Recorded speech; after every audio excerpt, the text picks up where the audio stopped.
اچھا، تو آج ہم بات کر رہے ہیں توجہ مرکوز کرنے اور خلفشار یعنی ڈسٹریکشنز پر قابو پانے کی۔ خاص طور پر آج کل کی جو تیز رفتار دنیا ہے اس میں یہ بہت بڑا مسئلہ ہے۔ جی بالکل۔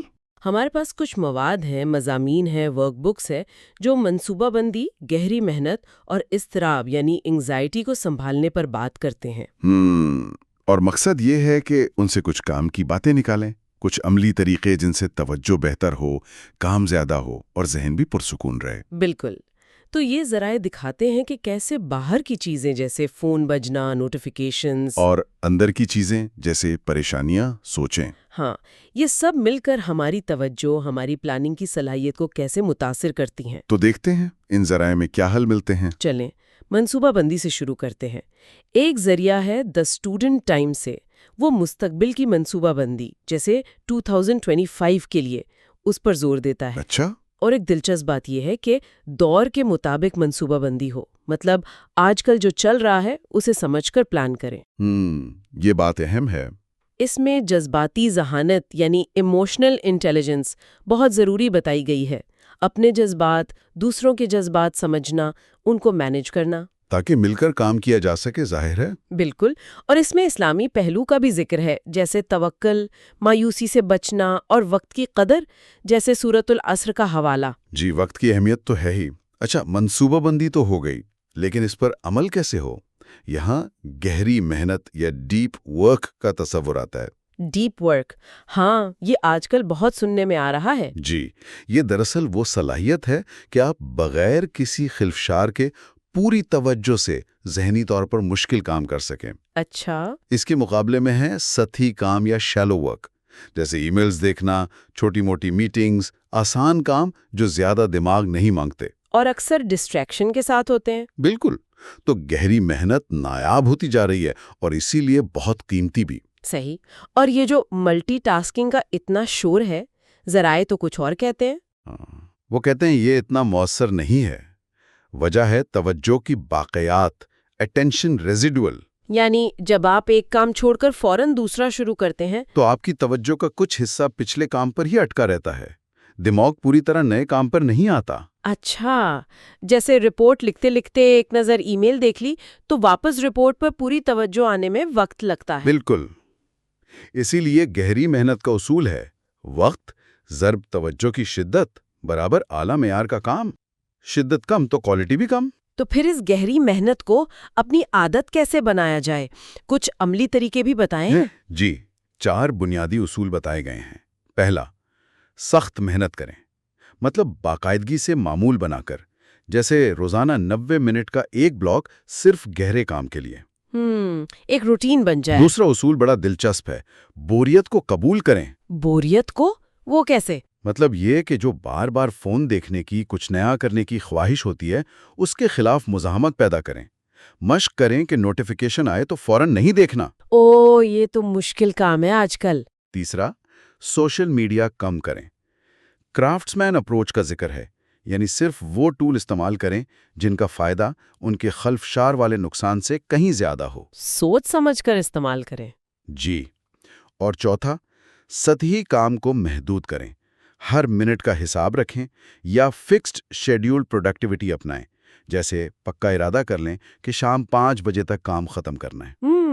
وقت کی پابندی۔ اچھا، گہری محنت کے ساتھ آرام کی کیا اہمیت ہے؟ بہت زیادہ۔ ڈاؤن ٹائم یعنی کام سے بالکل الگ وقت گزارنا بہت ضروری ہے۔ یہ صرف تھکن نہیں اتارتا، بلکہ لاشعوری طور پر مسائل حل کرنے میں، نئے خیالات آنے میں مدد دیتا ہے۔ ایک شٹ ڈاؤن ریچول کا بھی ذکر ہے۔ Shut down ritual?